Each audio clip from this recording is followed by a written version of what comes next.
I'm sorry about my lateness. I had a unexpected call of nature at about 5:02.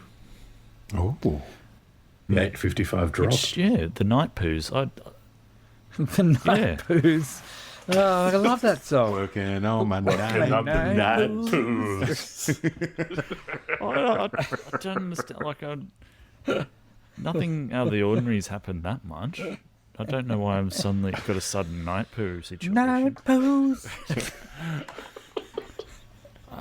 The only, like, I had a pie for lunch, which is not ordinary. There you go. Oh, there it is. Do you think? Had a pie for lunch. And now I got the night poos. All right. Well, good night, everybody. Closing in. I encourage you all to go and listen to that song afterwards. What There's a a great night song. poo on the rise. Hang on, what was that song, Matthew? I'd go and listen to Night Moves. It's a great song. Oh, okay. Now that you're old, now that we're older, listen to it and go, oh, this is why all old bastards like this song. Yeah. I also had a wonderful interaction with my son just, a minute before starting this, just to really kick off my good parenting. He came in to plug his phone in. He was pulling cables that I had running out of my computer. And I said, mate, can I just do that for you in a little bit? He went, no, and just plugged it in. And I just said, why do you never do anything I say? And we are. And it's go time on the Dad Pants podcast where we talk about our great parenting. And then he left the room and he said, Mum, I think Dad's got the night poos. Night poos. Well, I had the night poos and then I had the shits. Hey. There we go.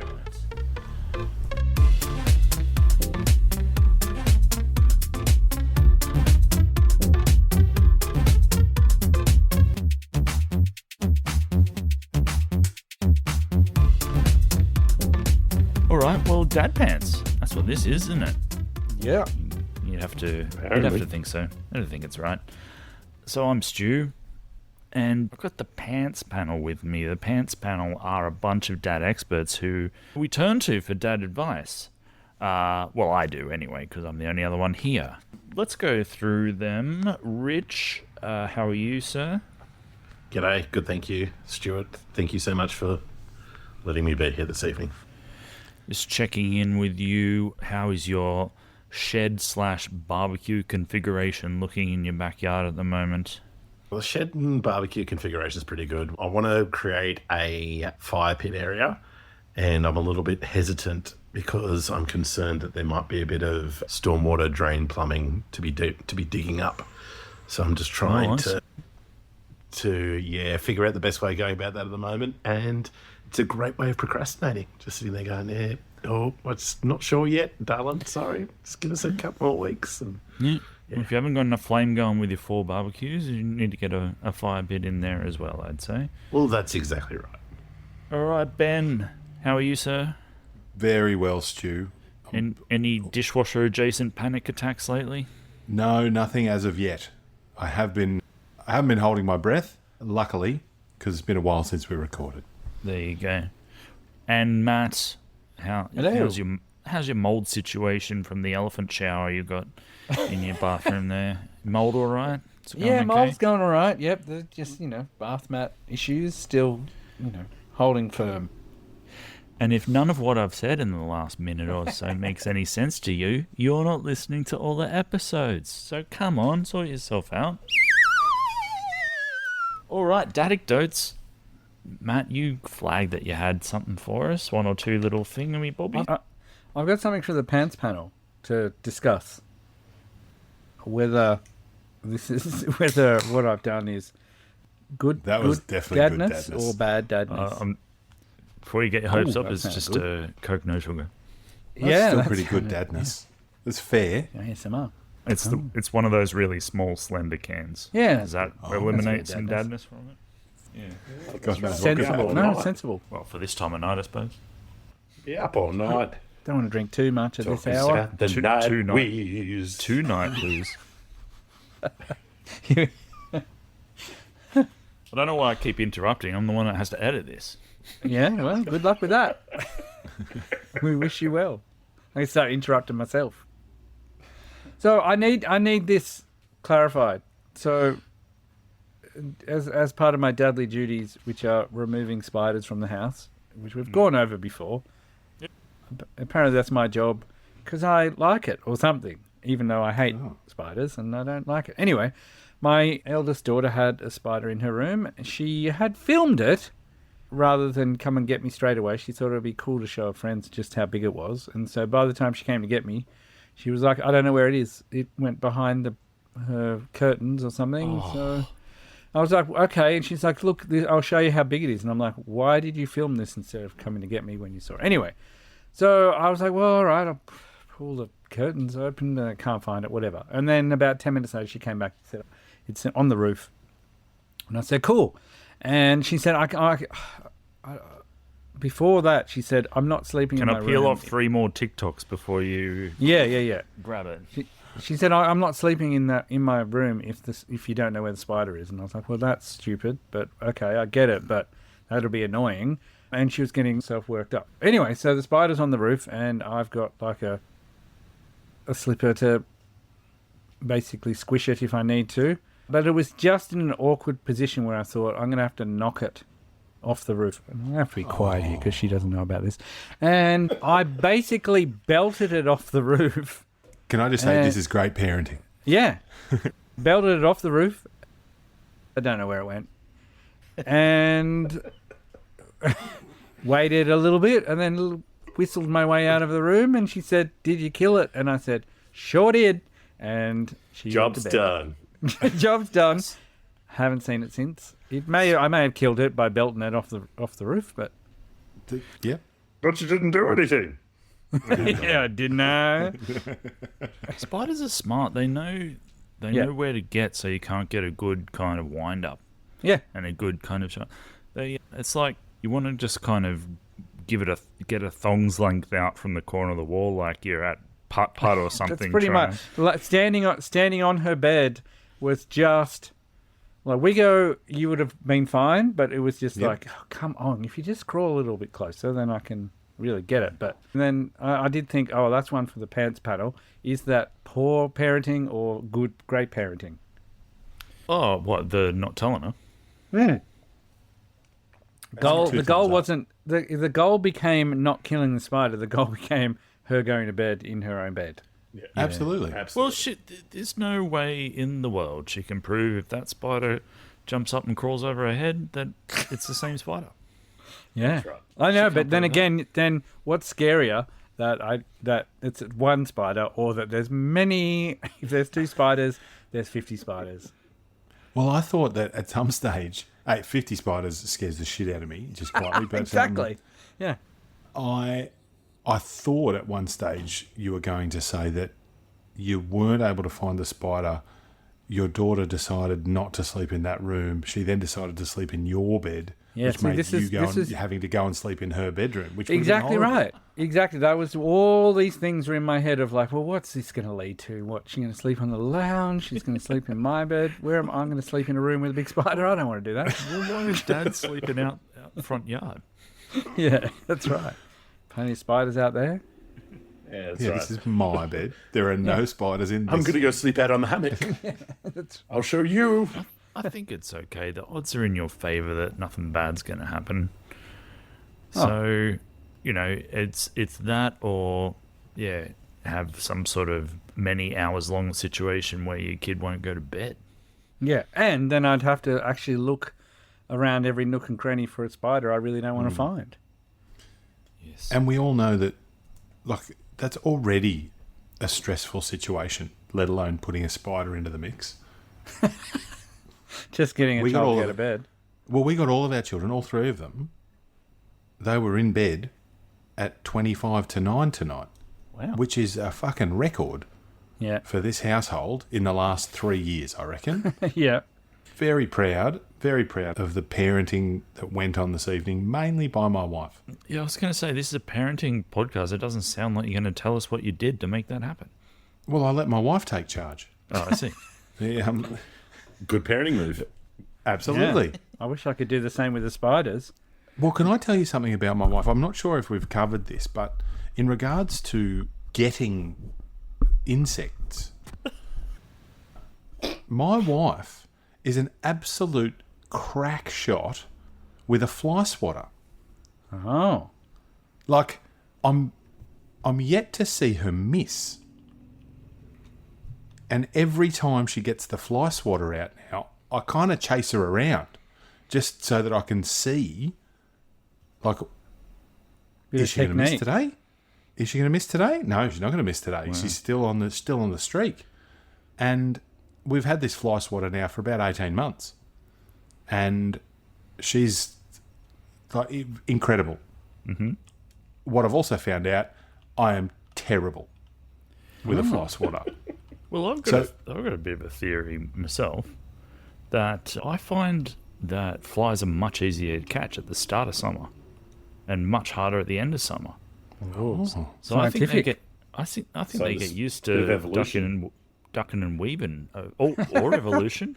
Yeah. Yeah, The it's smarter the ones have conditioning. survived. Yeah. Real quick. Dumb ones are dead. They don't reproduce. That's right. Yeah. That's right. And Anyway, the circle of life goes on. Bobbing and weaving. My nan used to be right. amazing. She used to never use a fly swat, but she would grab them just with her hand midair. So she didn't Yes. slap it down. She didn't do the slap technique. She just did the grab technique.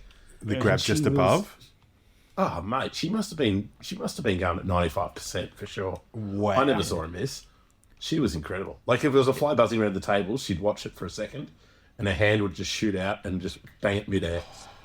Incredible. Patience. see, I that's love me in early summer before they get wise. Right. Do you get fatigued, though, by the end of summer? Sore rotator You're cuffs. getting and- shit at. it. Fly fatigue. Here in Canberra, it was a long weekend. It was a Canberra Day. I think That's a long creative. weekend, which was nice. Yep, I think it's tomorrow, but we always get the Monday off. It's a delight.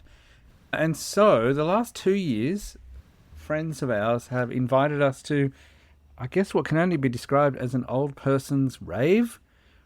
It's like old DJs who were popular in the late 90s, early 2000s. And when I say popular, like not international renowned, but like locally renowned. And they have, an old person rave that starts on a Sunday of a long weekend at 1:30 in the afternoon. Oh, that's And- awesome. It's just everyone our age and older who have got kids and, don't bring their kids and leave by, I think we were home by 9 o'clock and had a nice time, had a few drinks, had a dance. Yeah. And How many times did you visit the scone food truck? Did they There have was- a Devonshire tea stall? they had a Devonshire tea. There was a lot of Voltaren on the go. People were A lot passing of around local jams. tubes of Voltaren. I saw a man drink a bee, which is something I'd never thought I'd seen. But Sorry? yeah, there were people drinking fruity cocktails. The bees were about because it's in the afternoon. of course. And it's outdoors. And there was a bee in this guy's drink, and I saw him swig it, and I went and said, I think you just drank a bee. And he was like, oh, is that what it was? Oh, God. Okay. And we waited, and he was like, oh, must be in my stomach now. So when anyone comes up and asks you if you've got any Mitsubishis, they literally mean, have you got a Magna? That's What right. have you got to kills? That's exactly right. So there I were never saw obviously you being that bee guy waiting for it to come out, though. Yeah. Get a kind of sting The on the bee way guy. out. the bee guy. Yeah. So that's what I called him all day. I was like, the bee man. There he is. There he is again. But anyway, that while we were sitting around before it really sort of people started dancing, the phrase "the gender fart gap" was introduced to me. Ooh, And interesting. So the gender fart gap, it goes like this. In a crowd of people, if someone does a rank fart, you are the more blame. likely to suspect a man did it than a woman. Yeah. It's as simple as that. Absolutely. So if you're a woman, you have a gender fart gap where you can drop your guts and quite easily blame a man who's dancing next to you. Especially if there's a fat bloke nearby. And We are the proverbial dog. sorry, what was that, Buckland? So especially if there's a fat bloke next. Yes, nearby. exactly right. Fat, A fat blokes fat always bloke. get blamed. So there are a lot of sweaty 40-year-old large men dancing around near you. Pie-eating men. The pie-eating men, yeah. absolutely. Yeah. Who have Sugar-free coked necking. who have drank a hoppy beer, chugged it at 2:00 on a Sunday afternoon, and then got up to dance. Had And some so, jam yes, and the- cream. It's some jam and cream, got the scones out, and then that's was introduced to me, and I thought I better bring it to our attention. That I ask your lovely wives this question, and I'm sure they would agree that if they were out and there were a lot of men dancing near them and a rank fart drifted through, who were they blaming? I'm absolutely 100% with that. That is, I don't know what we do about this though. What do we do? Like, I mean, I suppose. Oh, you don't do anything with about it. It makes up for the gender pay gap. I think that's what we all decided. Okay. There's balance. There's balance in the world. Sure, you don't get So- paid as much as men. But you get accused of farting more. But you can fart freely in a group. Yeah, you can. And then the best thing was, of course, like later in the evening, there were, the farts were drifting through the crowd, and it was gender fart gap. So to establish that the gender pay gap was real, they must have got a bunch of, salaries from people in similar roles, and then made Yep. a bit of a list or a database of that. Yeah. In this instance, what are we doing? Are we making a kind of database of people of when they were farting and got blamed versus when they didn't fart and get blamed, and then see what the gender divide is there? Well, we can look at the data, the scientific data, and this is the methane ceiling data which comes out there, is that if you have a look at it, while women are scientifically do fart less, there is evidence that their farts are more rank. They have a much higher concentration of sulfur in their farts than men. Right. So That's actually genuine scientific evidence that women's farts, on average, have a higher sulfur content and therefore have that rotten egg smell. So, don't be quick to judge next time you're out there. Maybe this is the awareness campaign that we didn't need to have, that we need to put out there. Look, I think, I always like to find a little nugget to use in a social media post. And I think that is a very antagonistic way to get some promotion for this show. So absolutely. we'll get that out there. I would also say that I would be happy to be a part of a study Yeah. where there is just maybe a group of 50 men and 50 women in a room for a day, Yep. and then basically anytime you smell a fart, you have to accuse someone of doing it. Yeah. And we'll just And then Oh, I thought you were going to say you'd it's like dibs. It's like dibs not. you'd be happy to be in a study where you're in a room, a bunch of women come in, and they just fart and down the line, blame me. and you, no, you've got to say whether you think it's worse than yours or not. Oh, I think, though, to be fair, like I work in a female-dominated industry, and so any time that people fart around me, you get the death stares, Yeah. and so there's like there's this automatic assumption that it's me and not, and I know it wasn't me. Like I know when I fart normally, and I know when Jennifer farts, that's for sure. Fucking and that's Jennifer. this is the thing, Jennifer, John, yeah, and this is the thing, like it's the assumption that it's going to be me. That's right. And bringing awareness to it doesn't solve anything, because then, like I said, when we're in No. the crowd later and someone farted, my wife was like, was that you? And now we've talked about the gender fart gap. You have an alibi to say that it wasn't you, and I was like, oh, I see what's happening here. Some kind of Andrew Tate reverse. Playing the Andrew Tate about reverse farts. card. Yeah. I think we should use this though, because anyone who's just gone, oh, did you fart, mate? They're not going to expect to have their privilege checked and their prejudices pointed out, are they? No. Well, no, but we could be the start of something big.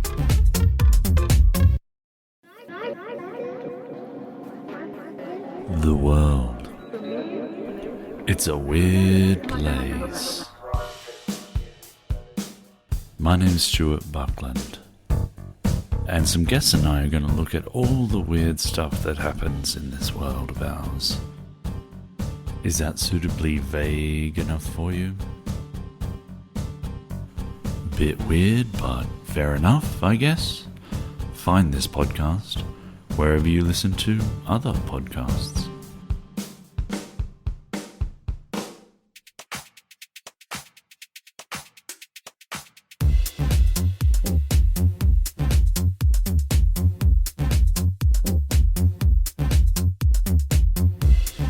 Well, I've got a listener question. Ooh. How do you feel Hello. about that, you bunch of fucking... You could have just left off question and we would have had the same reaction. Yeah. Oh. All right, so the question from Paul. What advice do you give to get your kids to stick to or help focus on their hobbies? Pants panel, you ever got any advice for how to get your kids to have that stick-to-itiveness that might sometimes be lacking? I don't know. I think that hobbies should always come from a place of passion. So if they're not into it, then you can't force that. You're just going to have the pushback. Having said that, there's some things that you probably would encourage more strongly. So, for example, the tenacity that it takes to learn a musical instrument or to swim in order to survive are probably Wood things chopping. that you're pushing in a little bit harder on. But yeah, I think that for mine, it just has to come from that place of want. Without that, you're going to be pushing it well uphill. Yeah, and What it's about hard, the fact- especially at the start, right? Like as you were saying, Ellis, Yeah. it's the musical instrument's a classic example of when you start something, it's hard, but the more you do it, I don't know, it depends. The drive might not be there because they are doing it. I've got a daughter who I'm pretty sure does things that we suggest and just hopes we'll forget about it over time. I don't quite know. She's very passive in just her interest, and then all of a sudden you're like, yeah, we've got this again, and she's like, what? I thought that had stopped. And we're like, do you want to go? Not really. And you're like, well, you got to tell us that. And that We've been seems doing a this bit for 6 years. yeah, what do you mean? Like, if you don't want to do it, I don't want to pay for you to go and do it. Like she did fencing last year, and then she just kept saying, "We're like, do you want to do it next year?" And all she kept saying was, "I think it's expensive the second year because you have to buy your own equipment." And we were like, "Okay, do you want to do it?" Yeah, it's just expensive. And we're like, "Okay." And then we started this year. We're like, "All right, you're back at fencing next week." And she was like, "I don't want to do fencing." Like, okay, you got to tell us that. But Dad, you bought gear? no, but that was Oh, she was good. like, but I said it's too expensive. I go, that's different from you telling me what you actually want. So that's a hard bit. But it's very true. Like my eldest, she's playing basketball again. She's played for 6 years now or something like that, and you can tell. Like Wiggins, I don't know if you remember, but I remember messaging you because the first game she played, they lost 58-4 or something like that. Yep. And I messaged Wiggo and he said like the first game he played, it was like 50-0 or 60-0 or something. 64-1. There you go.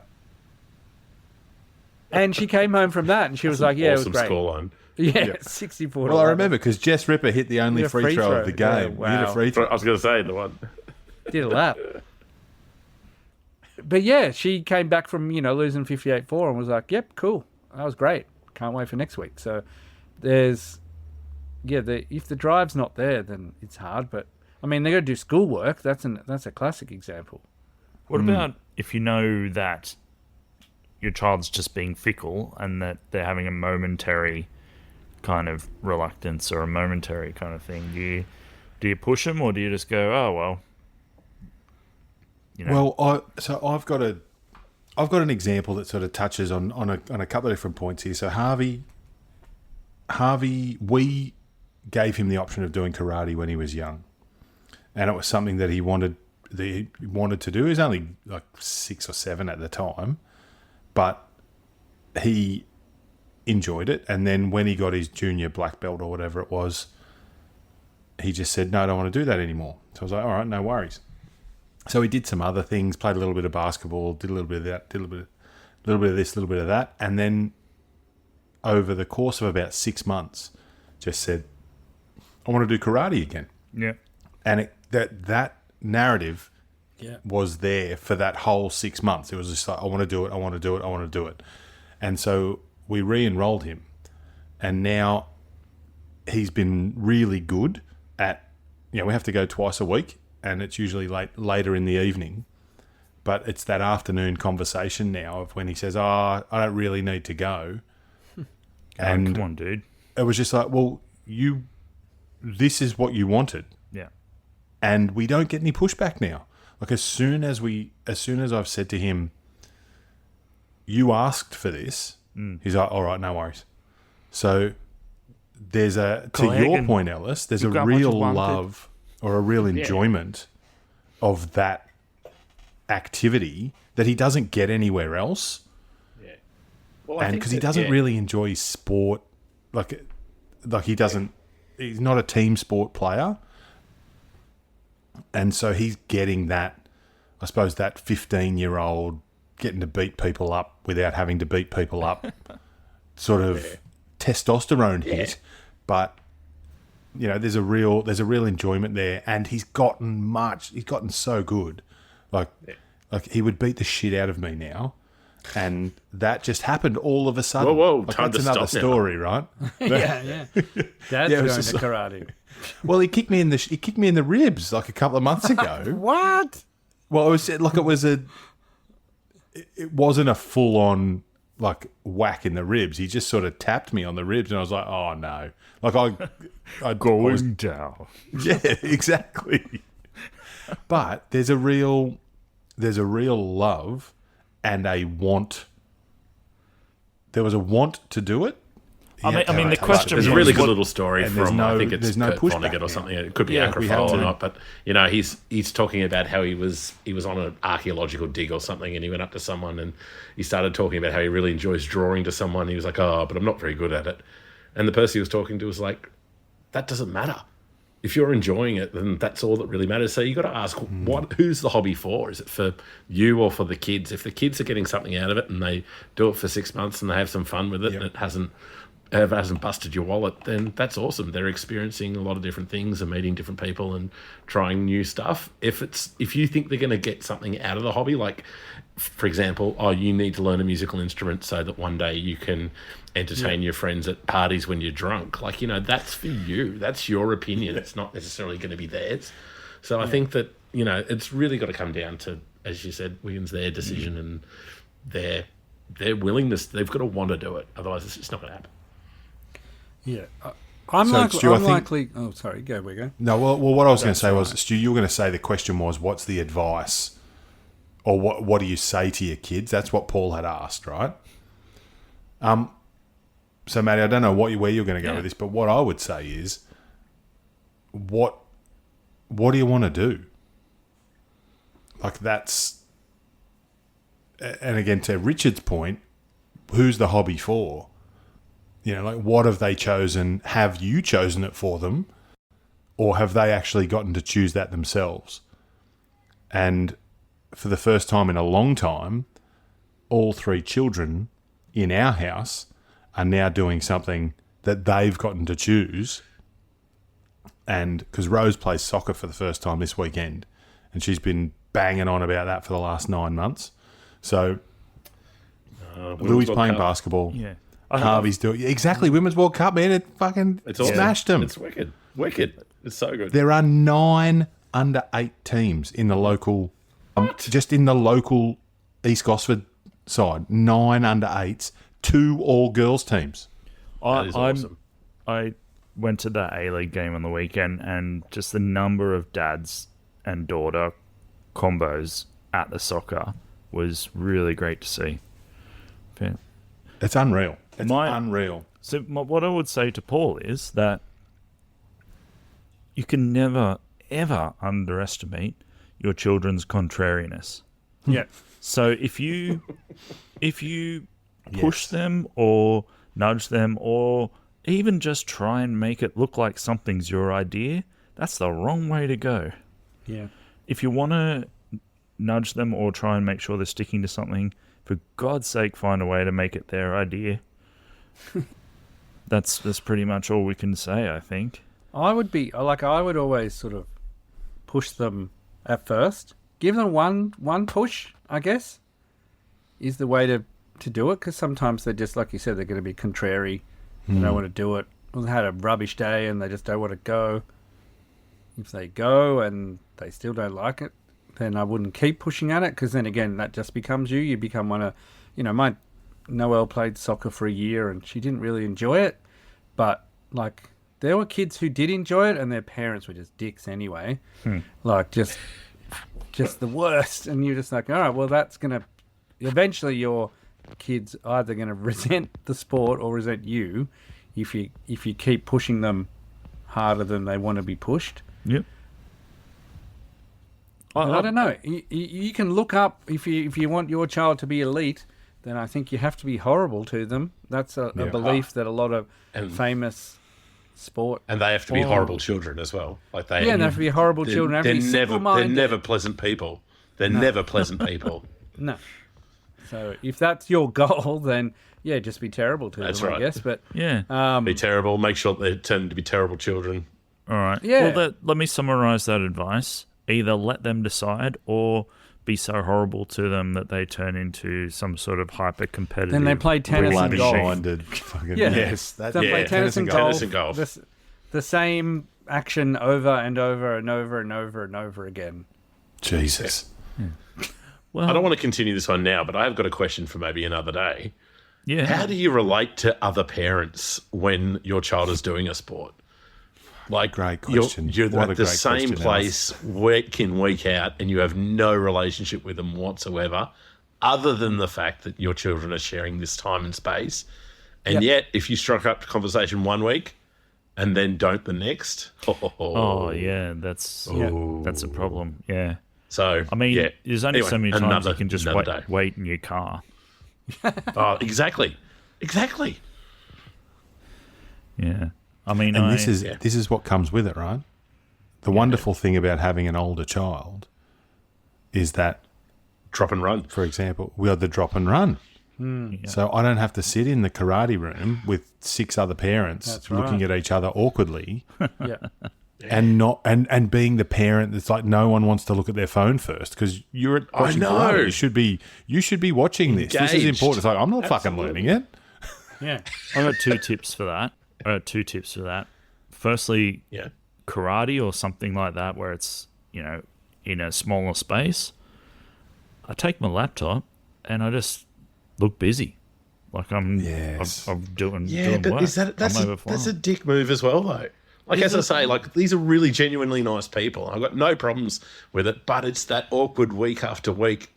Am I now obliged to continually talk to the same people week in, week out because we've had 1 or 2 good conversations? Like we're not friends. Well, it's kind of this thing now. I don't want to be an arsehole. Find a way to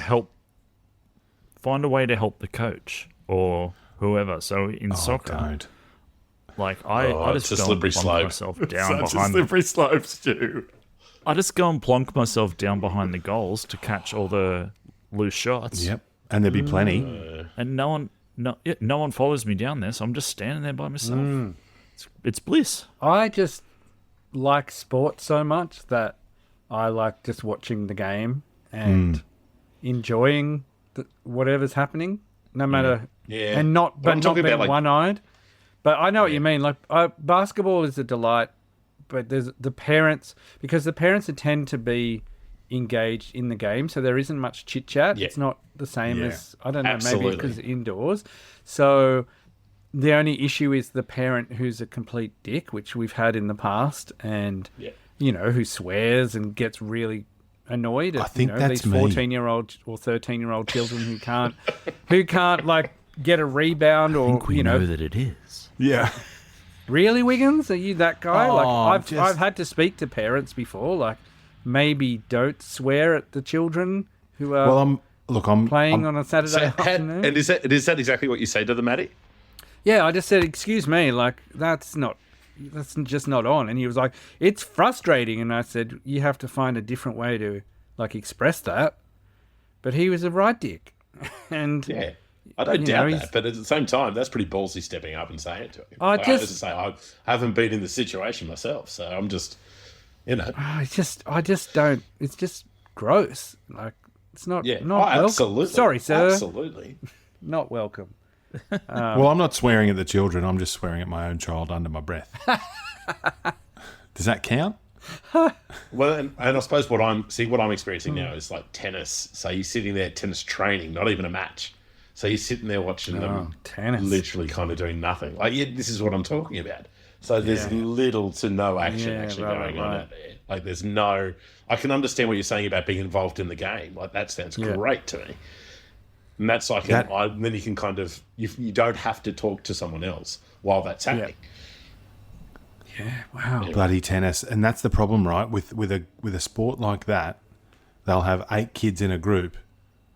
So you'll get like 8 hits in 30 minutes. Yeah. But also, that's 8 groups of parents. So you've got to pay for a fucking single What percentage lessons. of the parents? Yes. You've got to pay for single lessons for them to get a crack. And then what percentage of the parents do you not want to talk to? All of them. 100% of the parents. All of them, okay. I just usually fart and walk away and blame one of the mothers. So, it's my usual move. There we go. All right. I've solved my own problem. Well, there you are, Paul. Pick through all of that and take what you would like out of it.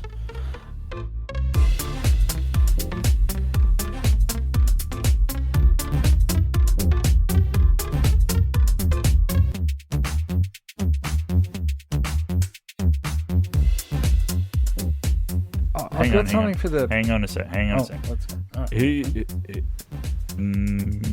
might be Rich? Are you kind of shuffling your microphone around or whatever you're using there a bit? I hope not. Oh, okay. It might be being picked up.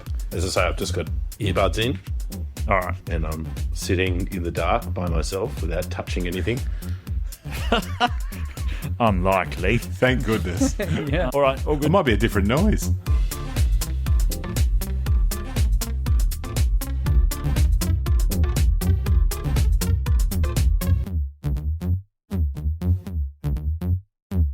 This is an Angry Chimp podcast.